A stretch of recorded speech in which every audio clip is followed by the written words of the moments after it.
Hey guys, it's Enzo, and we in the UGTech team were lucky enough to be a part of the alpha testing of the up-and-coming remake of one of the most iconic PC games ever made, which is Diablo II Resurrected. I won't really go into the specifics on what's new in the game since I pretty much tackled everything in a previous video. So for today's episode, we will pretty much run through my initial impressions of the game and if it's still worth getting into this modern era of gaming. So without further ado, it's your boy Enzo, and this is UGTech Gaming.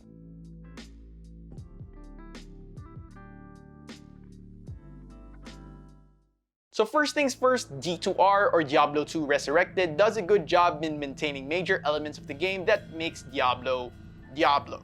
No doubt it actually feels the same, but with the obvious graphic improvements. The atmosphere is much more crisp graphic-wise, and the look has that same foreboding feel, much like the old game, and also features a legacy mode, much like in the Halo Master Chief Collection when toggled allows the player to see the game in the original 2000 state. Though it's still in its testing phases, some classes are still locked, so is the multiplayer option. The music score and sound of the game also got refurbished, making the music and also the voice lines more crisp and more high quality, and it does not stray far from the original background music, which gave you those heebie-jeebies whenever you dungeon crawl alone. Now, I'm going to compare it to its somewhat okay sequel, Diablo 3. Difficulty-wise, it also takes a step forward from Diablo 3, since Diablo 3 was more streamlined to a more modern audience. In D2R, it lets you come back to a time where mostly everything was manual and you have to prepare before you decide to go in combat,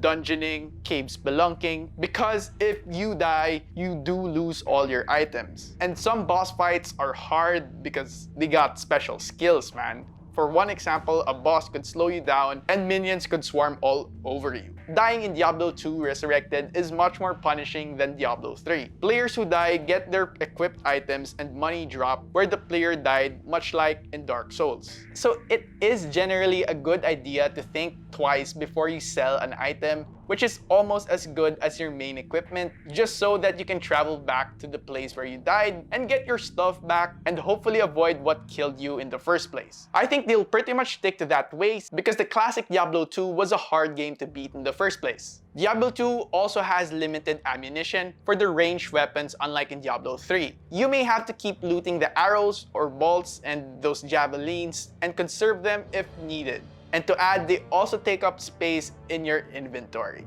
Diablo 2 also retains its dimly lit and generally dreary atmosphere that screams "Abandon all hope, all ye who enters," which Diablo 3 didn't really capture. Diablo 3 in-game graphics were more brightly lit and less ominous compared to the earlier games. Not only the look, but also the music, which early Diablo games had that made you kinda spook and regret your life choices just by entering a cave or a dungeon. Attacking is also different since you only use the mouse. You have to manually set your skills by clicking on the attack icon and manually change the attack to your desired skill, so yeah, it's pretty much old school. It keeps me wondering how it will translate to other consoles, especially the Switch or any console with a controller. I have a huge feeling that the mechanics will be like Diablo 3, hopefully. The devs did say that the game will be different than the sequel, but do take note that the game is still on its alpha, so there are a lot of things that aren't in it yet. Like for example, the multiplayer option, which I think will be the catch for everyone since the online multiplayer back then was really one of the best features, besides its dark lore.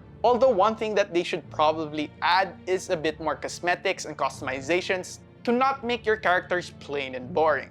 So overall, Diablo 2 Resurrected is a good game if you want a challenge. But it might not be for the newer audiences if they don't update the whole combat mechanic or make the game easier for casual gamers, since honestly the game is very hard. But if you're curious on why this game is one of the best PC games ever made, then go for it, man. Pre-order it right now. It is a very dark RPG with an interesting story behind it, and not to mention its atmosphere and world is just absolutely beautiful.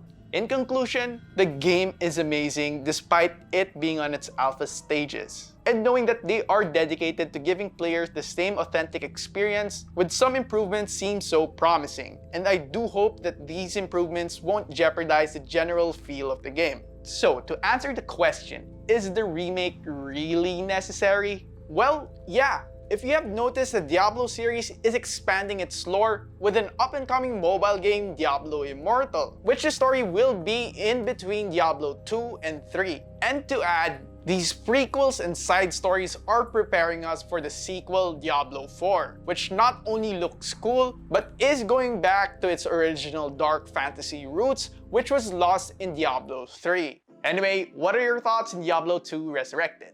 Leave them in the comment section below, and don't forget to like, subscribe, hit the bell icon, and don't forget to visit yugatech.com/gaming for more news, tips, and tricks. It's your boy Enzo, and stay safe.